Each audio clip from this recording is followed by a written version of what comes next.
Hi everyone, welcome back to another edition of Moments with Lulu. If you're new to my channel, please make sure you're subscribed so you're getting notifications whenever I put up a new video. So as you can tell from the title of this video, it's my last semester of nursing school after 4 years or 4.5 years, I think so.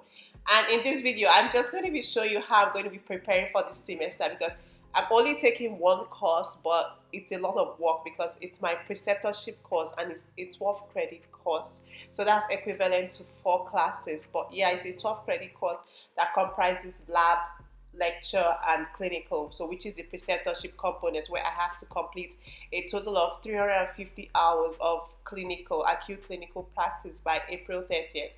So in this video, I'm just going to be showing you all how I get ready for this semester.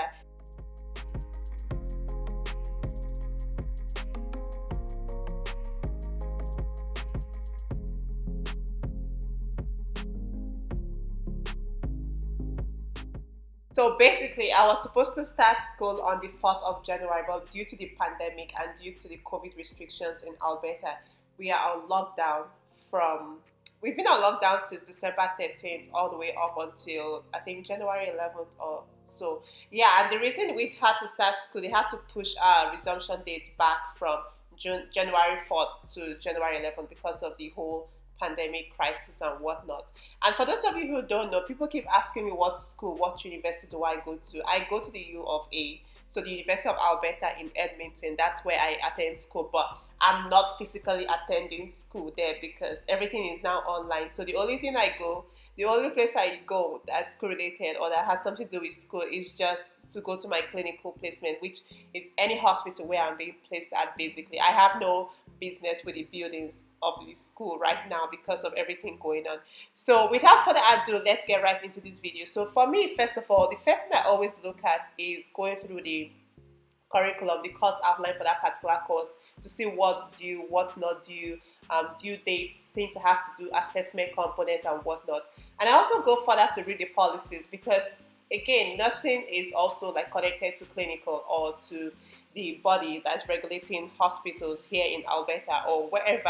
And you also need to be in tune with the hospital practice and that of your university as well. Because being a student, you're torn between what your faculty has to say or has to offer on a topic versus what the body, for example, Alberta Health Services has to offer.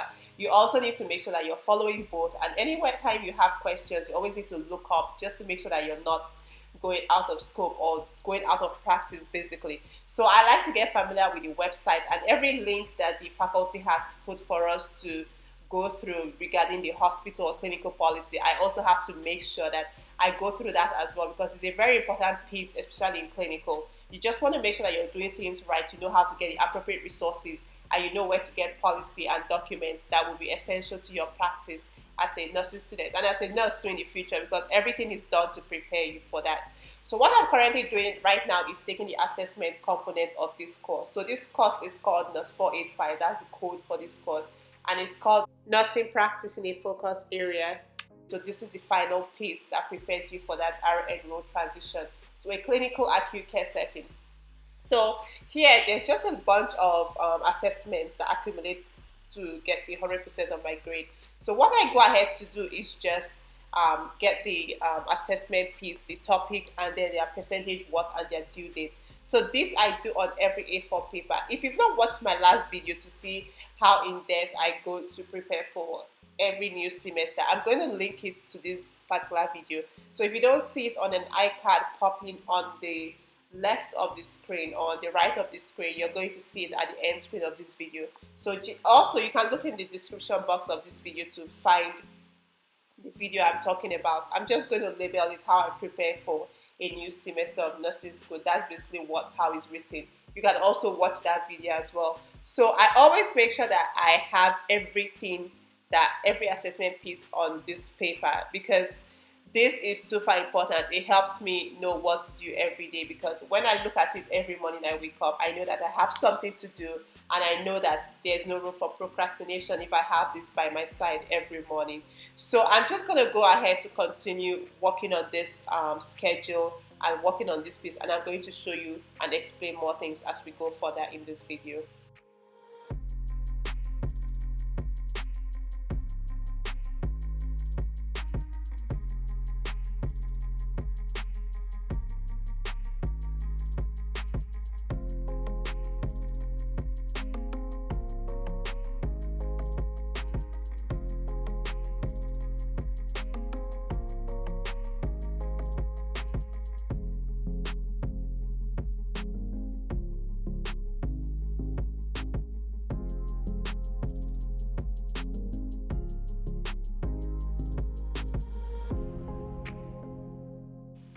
So what I'm currently looking at to make all of this due dates and deadline is the course outline. So it's called the clinical course outline, and it's more of like a guide on what your whole semester is going to comprise of.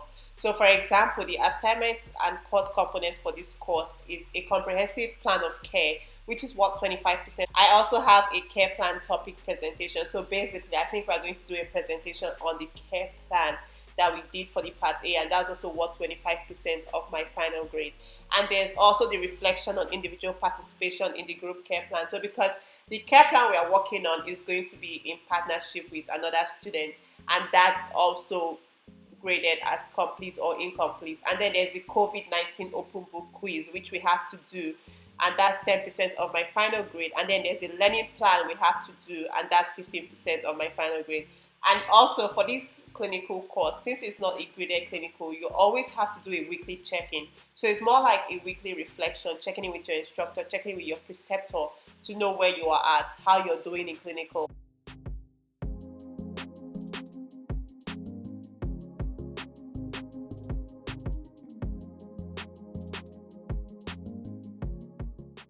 And then we also do a midterm evaluation and a final evaluation, which is when you have a clinical assessment tool that you have to know how you're meeting the indicators and give example of how you're meeting those clinical indicators while in your preceptorship experience.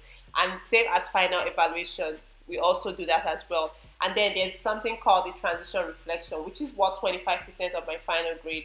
And it's also a reflection that is due sometime in April towards the end of this whole placement to know, like, it just assesses you. And basically on the course outline, they also list things like the description of each of these core assignments that make up your 100% grade or the pass or fail component. So they also explain what is going to be required. And as for the rubric and the grading criteria, they usually post that on a class or during the semester or during the term to know, for you to know what's required and how you can get your marks and what they are looking for actively in that particular course.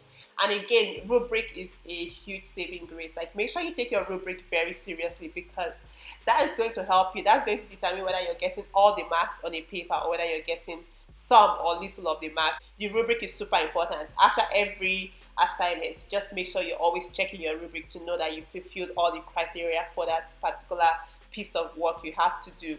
So finally, I'm done with creating this A4 plan schedule. And currently, what I'm doing is just looking at different documents on my laptop I have to go through. So basically, the faculty usually uploads a bunch of documents that you have to get familiar with. So your scope of practice, your manual for being in clinical, frequently asked questions, like so many things you need to do to get started prior to clinical. And that's why you need to prepare in advance, because you need to be ready, not just for your faculty piece, but for that clinical aspect where you're going to take care of human beings.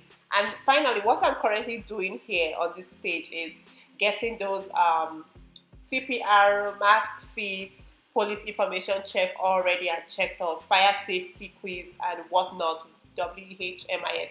So there's also a bunch of certifications you need to do prior to being in the clinical setting, and it's your responsibility as a nursing student to always make sure that is up to date every time or every year as needed.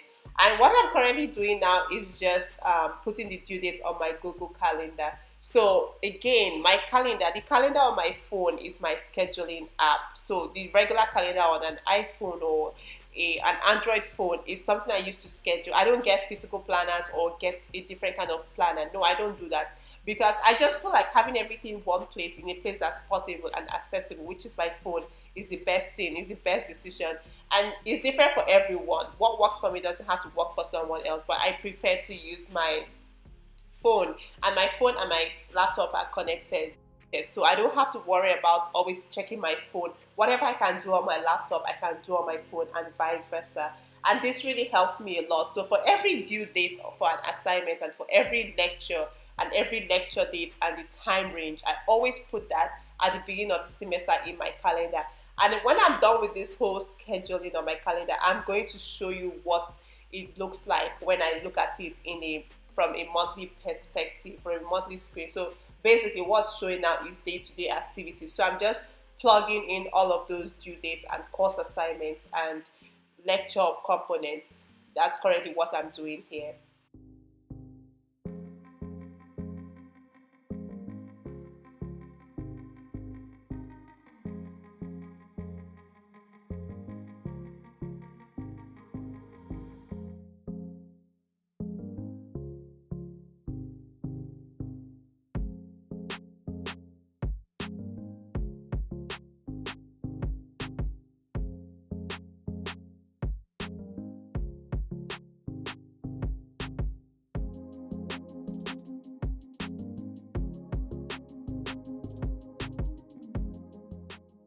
Also, whenever I'm scheduling events on my calendar that has to do with school, I make sure I go back to my course outline to make sure that I'm in tune, I'm in sync, and I'm putting matching dates just for cross-checking purposes and to avoid any sort of omission or putting due dates at the wrong day where I'm not supposed to, and avoiding stories that touch the heart.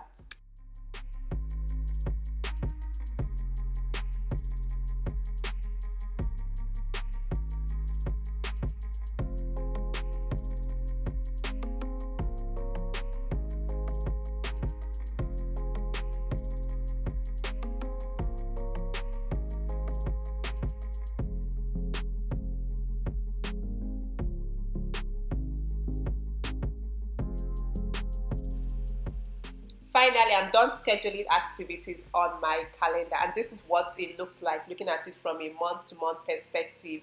And again, as you can see, the first week of January has a lot more, and as you go down, it's more scant. And the reason is because as you go through the semester, things pop up. You also need to set personal deadlines and personal dates for yourself as well, so you're not missing on any important due date or any important information that you need to get done with. And currently, I finished working on my schedule, and I always like post this on my chest tab because I just feel like posting it there, waking up every morning and having to see this once I look to my right. That really tells me that there's a lot I need to get done, and I'm in school, and it just gives me that mental mode, that mental preparation, which I really like. I like being organized. I like staying organized. It doesn't matter if I write things 20 times, as long as it looks good and it's helping me stay organized. I'm really good with that. I don't do so much bulk organization. I like to go for the simplest things, and I feel like this is what is very simple to me. Again, it's different for everyone, and different things will work for different people. So yeah, I just go ahead to put this sellotape, and this was the one from previous semester. I also had a video where I worked on this and uploaded it to my channel as well. You can find it in the description box or at the end screen of this video. So I just went ahead to take away all of this from previous semester because it was a successful semester. The semester was over, the courses were passed and well done. So it's time to get rid of them. And I never get rid of these things unless I'm putting a new one. So basically, this could stay for exactly like more than 3 to 4 months until I'm ready to put the one for the upcoming semester. And the one I'm going to be placing now is like my very final schedule as a nursing student, a BSc nursing student. So this is it, and this is all that's left for me to do. So we're almost getting to the end of today's video. Please don't forget to like, don't forget to share, don't forget to comment, and don't forget to subscribe for more videos like this. And also, just before we go, I'm going to show you my 3 most valuable resources for this semester, which is the Sundance Comprehensive Review I got off Amazon for $90. And also the My Be Brave journal, that's just for journaling my clinical experience. And then the blue jotter there is just for clinical content, nursing content that need to review and remember that will be really valuable for my experience. So that brings me to the end of this video. I hope you enjoyed watching, and I'll see you in my next one. Bye now.